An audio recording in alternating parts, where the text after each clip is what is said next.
السلام عليكم ورحمة الله وبركاته. أعوذ بالله من الشيطان الرجيم. بسم الله الرحمن الرحيم. الحمد لله رب العالمين والعاقبة للمتقين، والصلاة والسلام على رسوله الأمين محمد وعلى آله وصحبه أجمعين. اللهم وفقني لبيان ما يحتاج الحاضرون إليه وما يصلح أحوالهم. لا أسألكم عليه أجرا، إن أجري إلا على رب العالمين. إلهي أنت مقصودنا ورضاك مطلوبنا، فأعطنا كلنا محبتك ومعرفتك. الله تبارك وتعالى bağırsamıdan etken taatı ibadetlermedi ve hayratı hasenatlermedi ve din ve diyanet yoluna çekiyen zahmetlermedi ve öz içerde etken muhabbetlermedi öz azamatlı dergahına kabul ve makbul eylesin. Ve hemmemize öz içerimiz veren, doğan karındaşımız veren, ova il halkımız veren ve tamamı ümmeti Muhammedini öz affına ve mağfiretine salsın. Ve iki dünyada saadet ve iki dünyada gönülmek ve felah versin. Bugün inşallah Sure-i Nas'ın tefsirini aydıp dani bir celesede inşallah tökeder. Harişan bir Sure-i Nas'ı okuyda verem. Euzubillahimineşşeytanirracim. Bismillahirrahmanirrahim.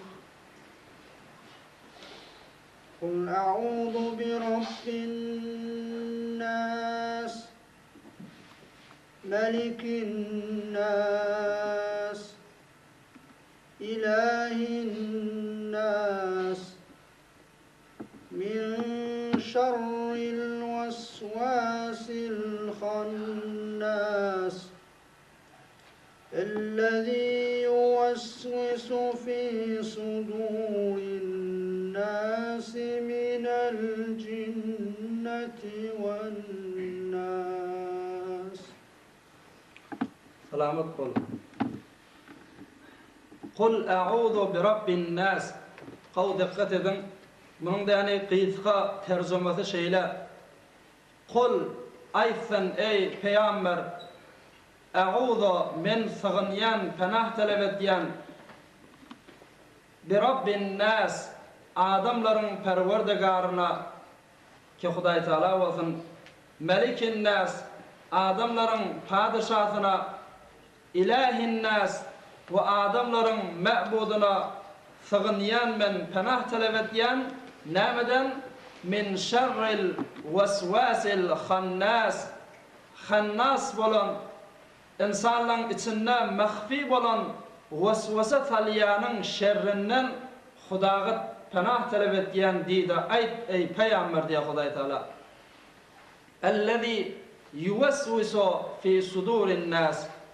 Ol bir khannasi ke, ol bir vesvasi ke, vesvese salya, vesvese etye insanların sedrinde, insanların kalbinde minel cinneti ven nas, çe cennet olsun ve çe insandan olsun şu vesvese salyan. Şunu bilelim, ulamaların aydışına göre ve ariflerin aydışına göre dünyanın yüzünde hiçbir hali zat yok. Dünyanın yüzünde hiçbir cahi, hiçbir mahalli boş değil, hali değil. Hemme yer bir zat bilen işgal şuday, bir zat bilen meşgul. Hemme zat şeyle diyarlar. Aslında hiçbir, mesela hiç zattan boş olup duran zat yok. Her bir zat olsun, isimli bir zat var diyarlar. Her bir kavi olsun, her bir zerfi olsun, şoň içinde hükmen bir zat var, boş kap yok diyarlar. Mesela düşündürür olsam, bir livan içinde eğer su var olsa, şol sudan dolu, içinde su var. Ya başka bir zat bolsa, holasa şol livan içi dolu bolýar. Bir mowa şol livanyň suwuny boşatdyň da, aýaşanda da hiç zat bir zat barmy? Hawa. livanın suyunu boşalttın, livanın içine de yani yel geliyor, hava geliyor. Hava veren livan yine doluyor. Biz ulamaların ve urafaların aydışına göre dünyanın yüzünde bir hali yer yok, bir boş zat yok. Hemme zat bir zat bilen doluqly, meşgul şoda. Ya hulasa su bilen bolor, ya bir kum bilen bir zat bilen bolor, ya has olmasa hava bilen hulasa bir boş zat yok. Hemme zat dolu diýerler. Onam şoň izinle aýtdylar. Meselen bir livan, eger şoň içinde su bolsa, sudan dolu bolýar. Eger su yok bolsa, suwuny döksen, basym şoň içinde de yani hava gelýär. Hava bilen şo livan dolýar.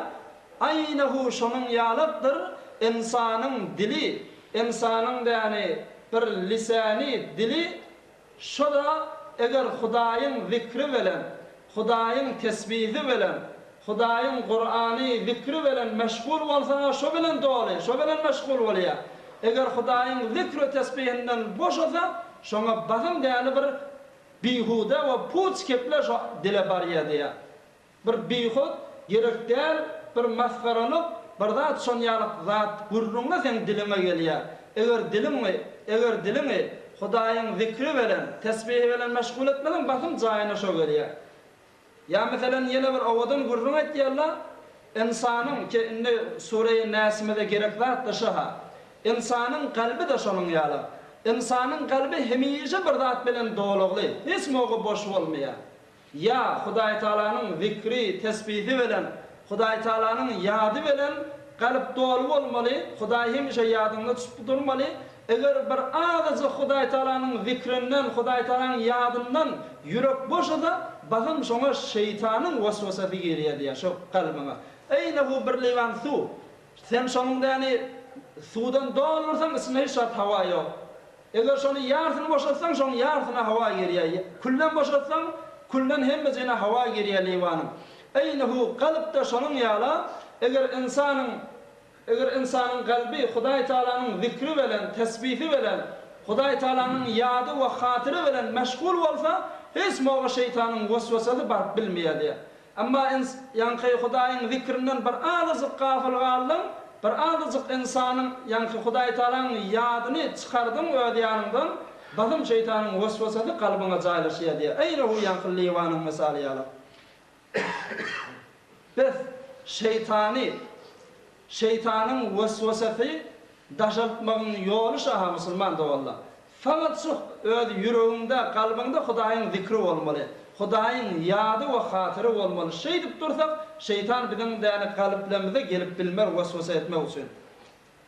Eger de azyk formasynda, hatda ýemizde, içemizde her bir wagtda Hudaýyň hatyry, Hudaýyň ýady bizden çyksa, basym däni şeytan waswasa etmäni gelip de senin kalbine bir bidirek fikirleri oklaýar diýär ulamalar. Şo sebeple hatta bir tofar awliýalar, bir tofar Hudaýyň dostlary öz ýanyna aýdarmyşdyklar, her wagt meniň kalbim Hudaýyň zikrinden näni boş bolsa, özüme kafir diýip hukmederni ýalanmışdyk. Näme diýip? Çünki kalplerinde eger Hudaýyň zikri bolmasa, basym şeytan gelip jaýlaşýar. Meniň kalbim şeytan jaýlaşsa, men özüme kafir diýip hukmederni ýalanmışdyk awliýalar. Hiç moga iýmede de, içmede, yatmada, hatta öz işlerinde de Hudaý ýatlaryna bamışdyk, zikirlerine bamışdyk. Hudaýyň zikri kalplerine mişdik, kalpleri Hudaý bilen oýamışdyk. Ve şimdi biz näform şu halati özümizde getirmeli ki kalbimizi hemişe Hudaý Taalanyň zikri bilen, Hudaý Taalanyň ýady we hatyrasy bilen doldurmaly. Biz işlesek de, iýsek de, ýatsak da bahis Hudaý ýadymyzda bolup durmaly. Meselen bir günah zat gelende, sen şu günahdan kaçsan, biz kalbinde Allah wady ha. Hemişe fikriňde bolmaýarak da kalbinde bolmaly. Kalbinde bolmak näzire? Sana bir günah gelip oty, öz muamelaňda ya öz öýçörüňde azyp olja, azyp bir mal, dünýä hulasa sana gelip oty, ýa-da sen adyň ýokary kaljak. Hulasa şol ýalyk ýerlerde amma günah iş, Hudaýyň rezaýaty ýok zat, şoňa sen näni basym ay Hudaýyň rezaýaty ýok bolsa, men şoňa barjak diýdim, bes belli oluyor kalbinde hemişe Hudaý barmışdyr. Ya mesela iyende her bir gawy iş başlayacak mawgan bismillah diýmelidir, ahirinde elhamdülillah diýmelidir. Bir günaha mortekep bolsaň estağfurullah diýmeli. Şolary hemişe aýdyp dursaň belli we kalbinde hemişe Hudaý bar bolmaly. Bir de fikrine eger däni günah zatly gelýän bolsa, bazım şonu Hudaýyň ýadyny getirmek bilen ay Hudaý razy däşini barmaýyn diýsen, bes o şeytan waswasa kalbyňdan çykýa we sen kalbyňda hemişe Hudaý bilen munawwar bolup durmaly. Hudaýyň ýady zikri bilen. Bezinde biz näme etmeli bolly? Däst bekar, dil beýar etmeli. Elimiz dilme işte bolsun, benna dogan gezin ustaçylygyna, öz işine ya zinana dogalla, dokmasynyň üstünde, hatta aşbazy edip donmaga, eli hulasa işle bilen meşgul. Däst bekar, amma dil beýar. Hudaý ýüregim Hudaý bilen bolmaly hemişe. Şoňa ýeti bilsen, sen de welilerin birisi, sen de Hudaýyň dostlarynyň birisiň, boşçak etme. Kul a'udhu bi rabbin nas, malikin nas, ilahin nas, min şerril vesvasil hannas. Haw dikkat edin. Biz Hudaý Taalaga panah talep etýär. Hudaý Taalaga gorunýar nämeden? Bir vesvasa salýanyň şerrinden, vesvasa salýanyň telekeliginden ki o da mahfiydi. Hannas diýeni mahfiydi. İblis şeytanlaryň birisini her bir adamyň ýanyna ma'muriyet berip goýupdyr. Şoňa insanyň galbinde eýne huşsuzra diýär. Özü bir keminne ýaty şeytan insanyň içinde galbinde her haçan insanyň galbi Hudaýyň zikrinden daşaryp çykdy. Hudaý Taalaň zikrinden boşady. Basym öz tirini atýar diýär. Şo tir bilen näme kan waswasalary tezriq etýär diýär. Meselem şumat biz öňki jeleselerde de aýtdyk.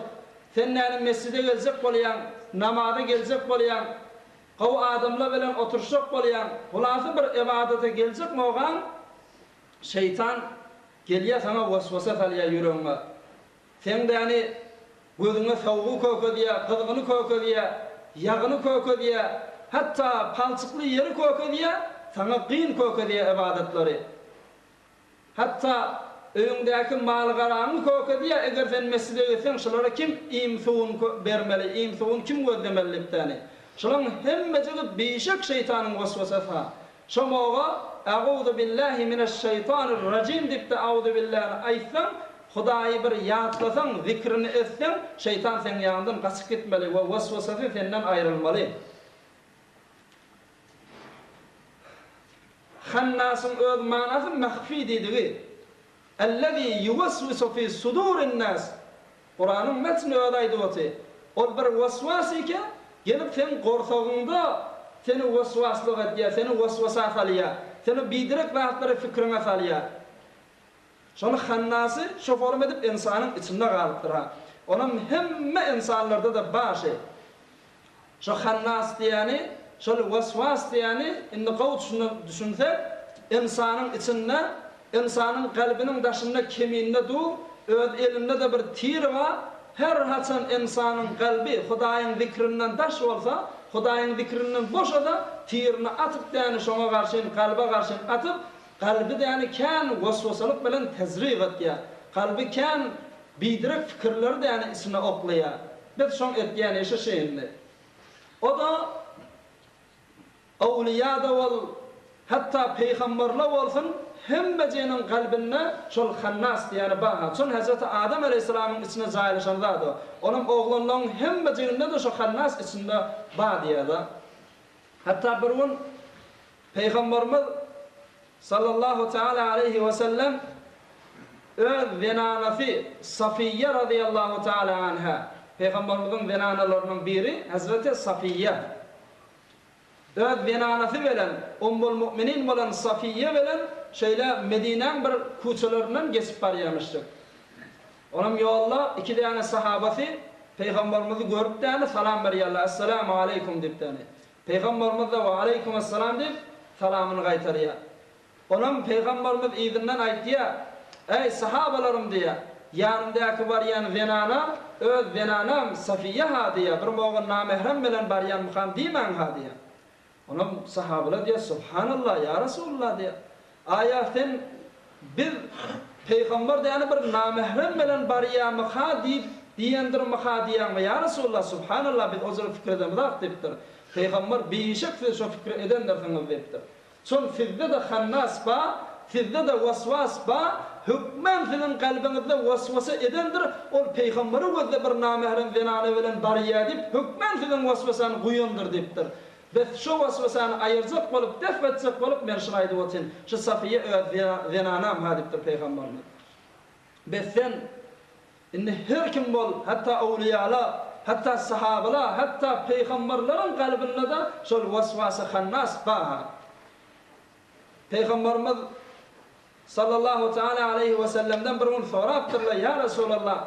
Hiç vasvas diyen şeytan, hannas diyen şeytan sizin içinizde de var mı ya Resulallah deyiptir. Peygamberlerin içinde de bolayam deyiptir. Onu Peygamberimiz hava deyiptir. Peygamberlerin de içinde şol vasvas ba deyiptir. Yani Huday Teala'nın bir peygamberlerine beren e'aneti, peygamberlerine beren bir köbeği şol isimizdeki hannasi, vasvasi bir qavluk bilen vasvasa etdiyan etip koydu deyiptir. Başka adamların içindeki şeytan hemişe bidirek fikirleri de yani vasvasa talya. Ama peygamberlerin içindeki şeytan qavluk bilen yani büyürüye, qavluk bilen vasvasa etdiyan deyiptir. Bolmada peygamberlerin içinde de başka şeytan deyiptir.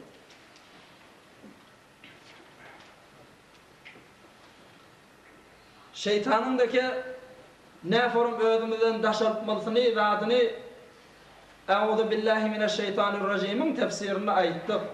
Ve şunda da yan işaretimiz veren biz şeytan senin yanına gelecek bolsa, vasvasa edecek bolsa qawi ve behterin yolu Euzu billahi mineşşeytanirracim bilen qavmaktır öz yanından.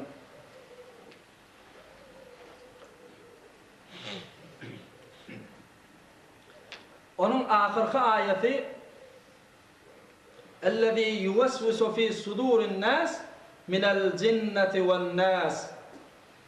Çehala şol cinnan bolsun, ve insandan bolsun deyiptir Huday Teala. Senin kalbine vesvasa oklayan, senin kalbine bidirek fikirleri getiriyen hem cinnan, şeytandan da oluyor, hatta insandan da oluyor deyiptir Huday Teala. Ve şol yalık insan iken senin kalbine bir teleke fikirle ve teleke vasvasala oklaya, şunun şerrinden de bana sığın deyiptir Huday Teala, Peygamberimize. O da insan teleke yoldaş oluyor da. Bir nese rafiq-ı nababla, teleke yoldaşla, kesen bilen gebiya, sana yoldaş oluyor, senin de yani imanını, dinini ve diyanetini aliyah gitti. Bu mevrattan bir qav hikayeti ki Huday Teala da öz Kur'an'ını da işare ediptir, Peygamberimizin zamanında bir ittifak edişiptir. Bitir de qav hikayet, qav dikkat edin. Peygamberimizin zamanasında iki tane dost varmıştık. İkisi yani kafir.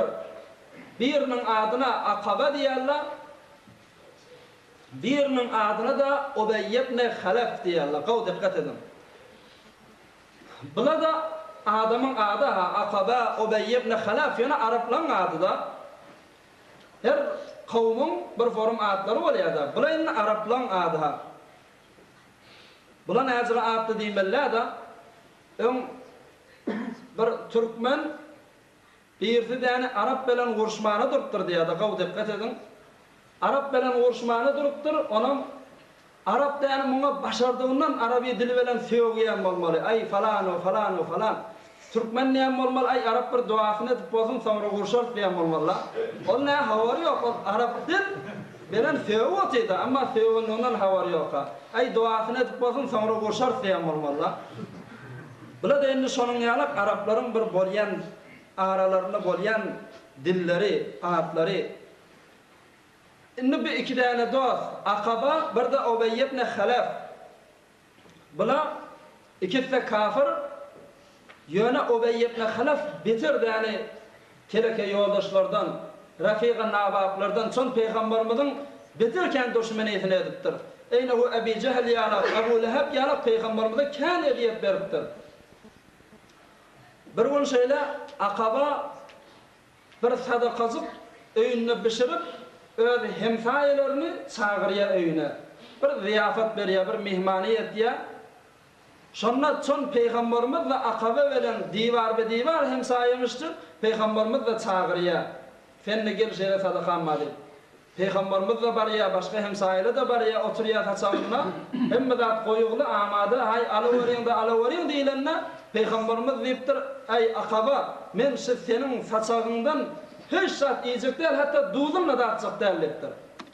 Tainke sen mu'min bolmasaň, iman getirmeseň, Hudaýa we meniň peýgamberdigime inanmasaň, men seň saçagyň duzumdan da atjak däl diýipdir. Şu zamanada bir neferiň öýünden gelip de nahar dağıtılmasa, duzundan dağıtılmasa bitir ağırmıştık şolaya. Mihman sen öýüňe gelip de şo mihman senin naharından iýmese, hatta koýan dağdın duzundan da dağıtmasa bitir şol öýe utonsumuşdyk, ağırmışdyk. Onam o şeýleme iýmejek bolan onda men çärem ýok, iman getirmeli bolýan diýip akaba iman getiripdir ha. La ilahe illallah Muhammedur Resulullah imanı hakkat kelime-i şehadet aýdyp da iman getiripdir. Çyny bilen iman getiripdir öýle. Onun Peygamberimiz de şeýle sonra onuň naharyndan iýipdir. Bir kun ýesenden sonra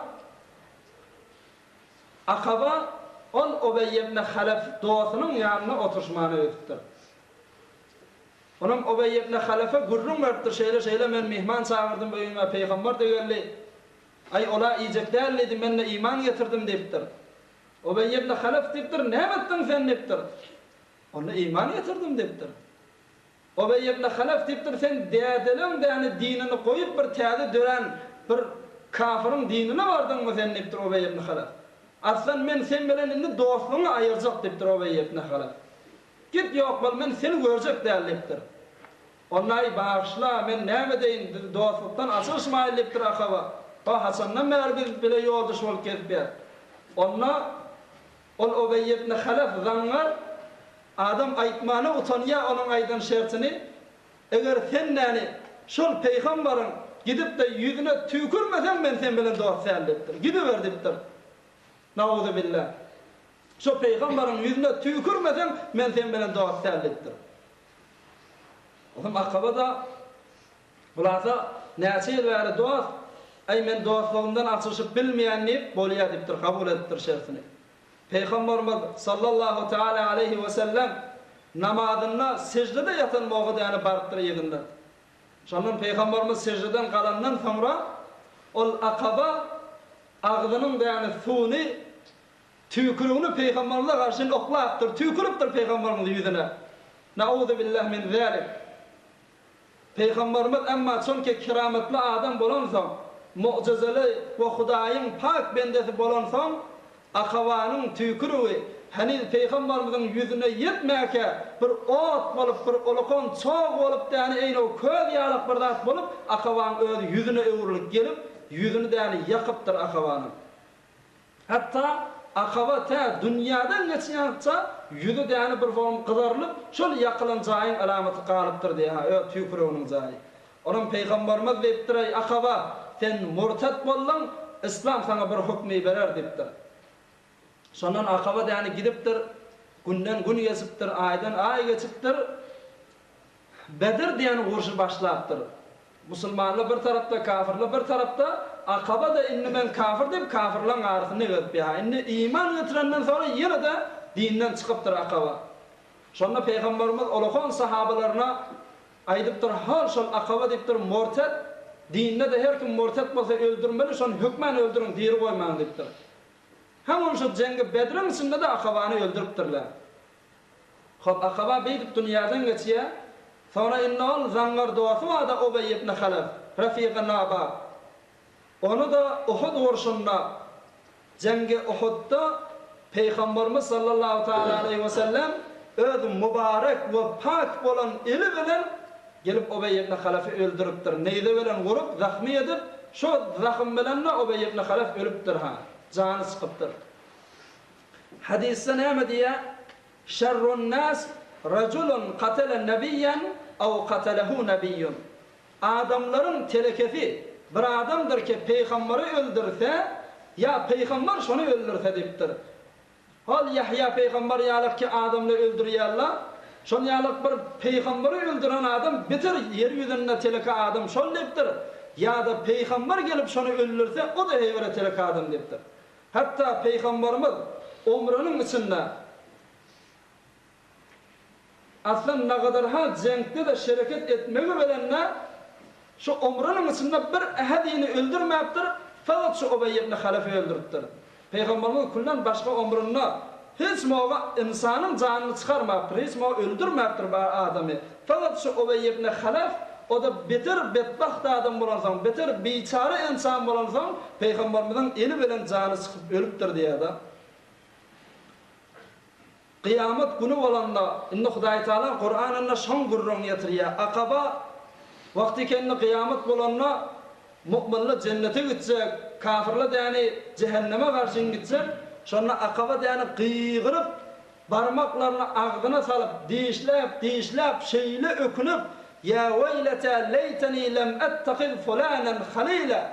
Ey kaş kimin falanini dost tutunmadık bolsadım da laqad adallani ani zikri ba'da iz ja'ani meni zikirden alıp qaldı, İslam'dan, dinden alıp qaldı ba'da iz ja'ani bana gelenden sonra men mümin bolupdum, musulman bolupdum, dini İslam'a şerefiyat bolupdum. Şondan sonra teleke yoldaş meni dinden çıkardı diptir. Ey kaş ki dünyada şöyle yoldaş bolmasatdım dipteni kıyamette parmaklarını ağzına salıp dişlep parmaklarını üzüp ökünecek ama ökünenin peydası yok. Biz öyle yoldaşlarımızı gözleyelim musulman da oğullar. Kim bilen gidip ya aya dini bami, diyaneti bami ya da dini diyanet bilen ters adam mı? Peygamberimiz näme diye oğudan hadisinde an Abi Hureyre radıyallahu teala anh قال رسول الله صلى الله عليه وسلم المرء على دين خليله فلينظر أحدكم من يخالل رواه Ebu Davud ve Tirmizi. Peygamberimiz aydıptır el mer'u ala dini halili. Her bir adam, her bir insan öz dostunun dinindedir diptir. Senin qawduğun çünkü dostların qaw bolansan diptir. Senin teleke digin çünkü dostların teleke bolansan şola senden telekeleri eltiptir diptir. Biz her kim öz dostunun dininde diptir. Dostu näzire bolsa o da şondan bolar diptir. فَلْيَنْظُرْ أَحَدُكُمْ مَنْ يُخَالِلْ her hayfiniz görün diptir tutunyan dostunuzu. Yoldaş bolyan oğlanunuzu, yoldaş bolyan dostunuz bir gözden diptir. Näzire adam? Dini diyanet bilen na işi bami, namazi, arazi, zekatı bami. Hudaý bilen kurbatı, muhabbeti näzire?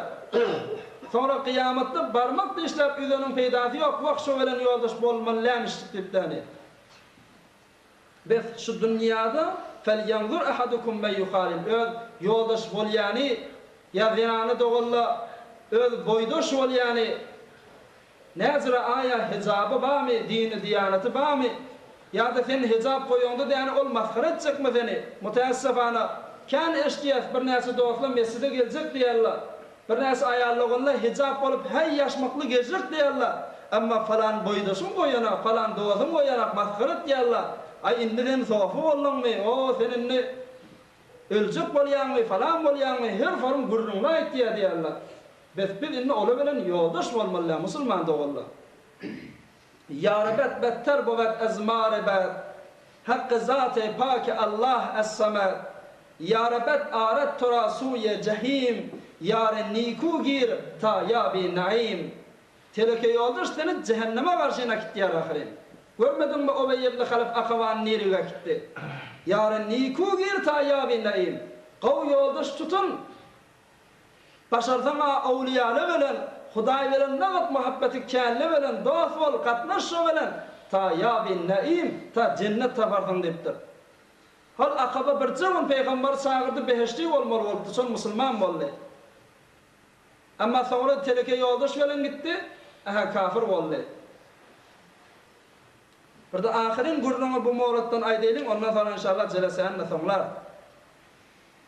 Bir de beter bize teleke yoldaş bolýan, beter de jawan dogalla gaw dikkat edin.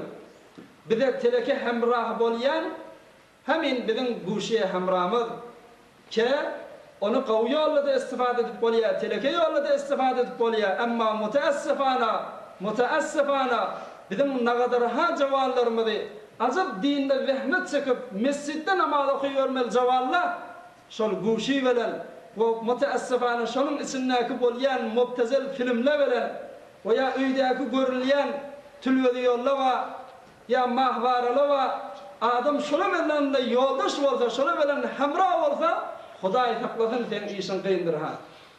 Gowluk bilen istifade etseň onu beter gawy. Amma telekelige istifade etseň onu Hudaý saklasyn.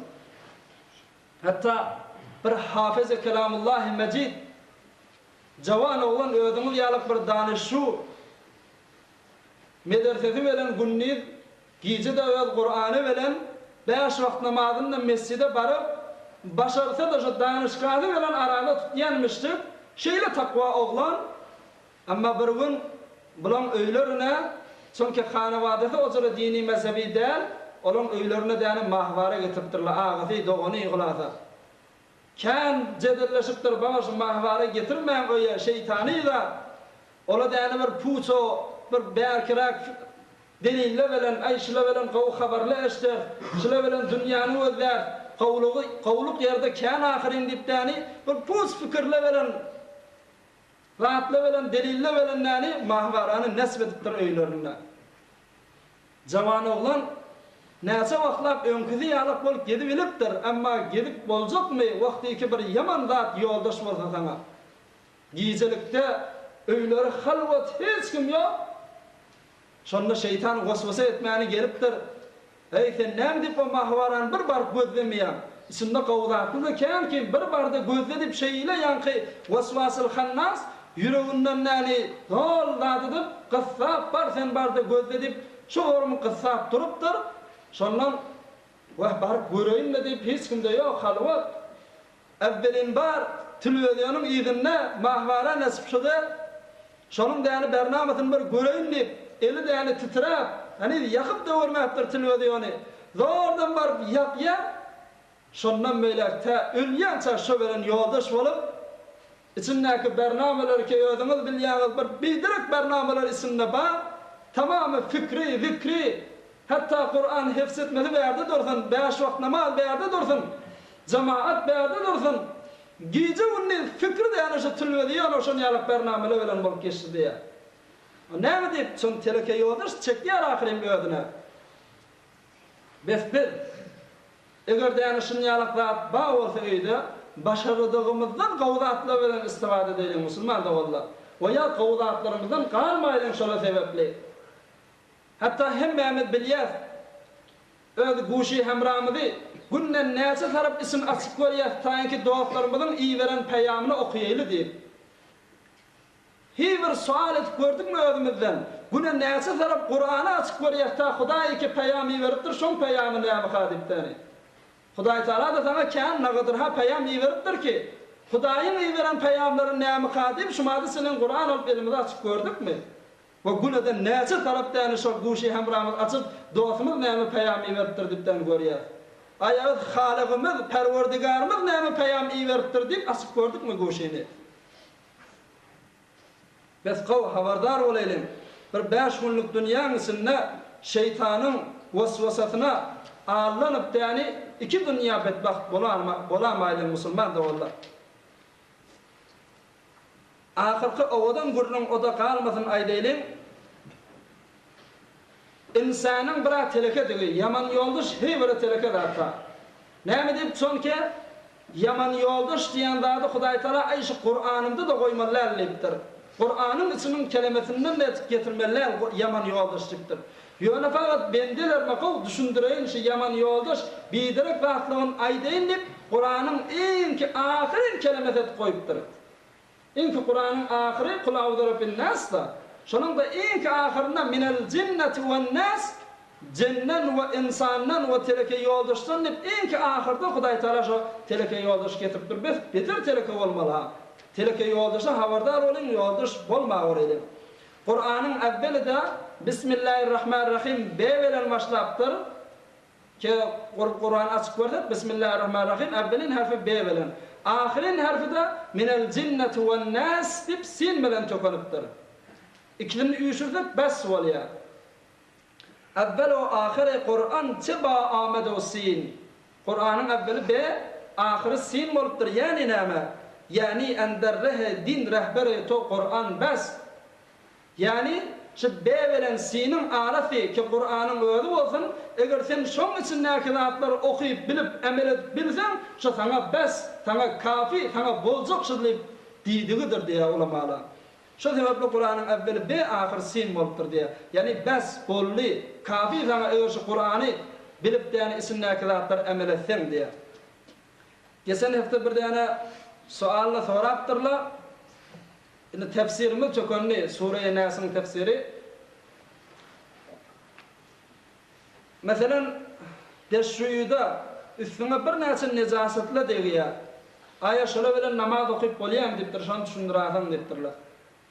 Deşruyda kitabın öz aýdyşy şeýle. Eger ignen muzy ýazak, hey barabar azyk-azyk egin başyna degiýän bolsa, ola çonka kynçylyk bolsa, şu sebeple işgali ýok. Mesela ağızlığın şu format düşündürýärler. Şuma teşriğin içinde sinek ba şonu ýalaklatla ba. Mesela sinek diýeni bir nejasetin üstüne goýanýar. Ayağı tamam şonu ýalak nejaset bolýar da. Ol sinek de gelip sen üstüne goýanýar, egin başyna degiýär ayaklary bir azyk bardaç egnen goýýar. Şonu ýalaklan işgali ýok diýipdirler. Çünki ol haraj bolýar, dinne kynçylyk bolýar. Onun kynçylyk zatlary Hudaý Taala sana teklif bermäpdir. Amma olardan kem degse, hala başka yerde de bolsan, Malgarada da gelip beren bolsan, onda bir näçe zatlara kullan sen namazyň dogurda eger kärrak degen bolsa, eger bir az degme bir zat bolýar, ola da namazyňdan sowap kän azalýandyr. Naqys bolýandyr we öwürlemek wajyp diýe kitapda. Ona biz başardığımızdan şo nezasatdan gasmaly. Bir de ikilenci mesela 2 gün, 3 günden namazımız geçen bolsa, şoňa näforum kada almaly diýipdir. On kadasy da şeýle, sen namazyň kän geçen bolsa, kada aljak bolsaň, şoňa kadanyň wagty her haçan aldan dogry bolýar. Ertir akşam al, ikinnal, ýa-ni sen ertir namazyň kadasyny al, ýatsydan soňra al, her haçan aldan işgal ýok. Ýöne sünnetleriň kadasy ýok. Mesela öýlen 10 rekat bolsa, sen şoň kadasyny aljak bolsaň, 4 rekat fardyn kada etmeli. O sünnetler kada etmek gerek däl. Onun da evvelinde bir azan çekmeli, izinden de bir tekbir aýdyp da namazyň kada almaly. Ýöne, mesela bir alanda 2 namazyň, 3 namazyň bile kadasyny aljak bolsaň, mesela ýatsydan sonra ertir öýlen 2-den 3 namaz bile kada aljak bolýar. Şonda ilki evvelinde bir azan çekmeli, sonra her aýtynda bir tekbir aýdyp, şo tekbir bilen tökedamaly. Hudaý Taala 2 dünýäde saadet, 2 dünýäde gönenmek we 2 dünýäde felah berdi. We hemmemizi öz düşmeni we insanyň düşmeni bolan şeytanyň şerrinden näni goryp täni öz panahynda sakladym. İnşallah her hafta şu formatdaň özleňiz bilen ýoldaş alqaýsaňyz beter gawy bolar.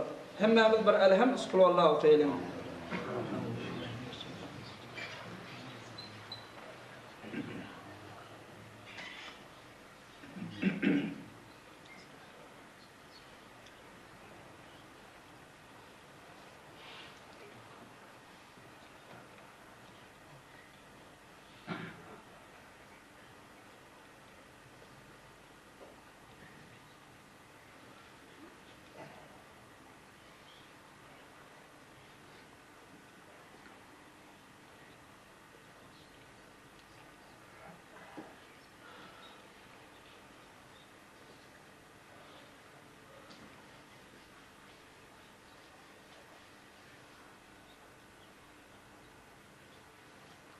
سبحان ربك رب العزة عما يصفون وسلام على المرسلين والحمد لله رب العالمين. اللهم آمين. آمين. آمين يا الله. Rahmetli yağının hakkında da dua ediyorum. Amin. Allahümme amin. Amin ya Allah. Amin ya Rabbil alemin. Allahümme amin. Allahümme amin. Ya Rabbil alemin. Allahümme amin. Amin ya Allah. يا رب العالمين برحمتك يا أرحم الراحمين وتقبل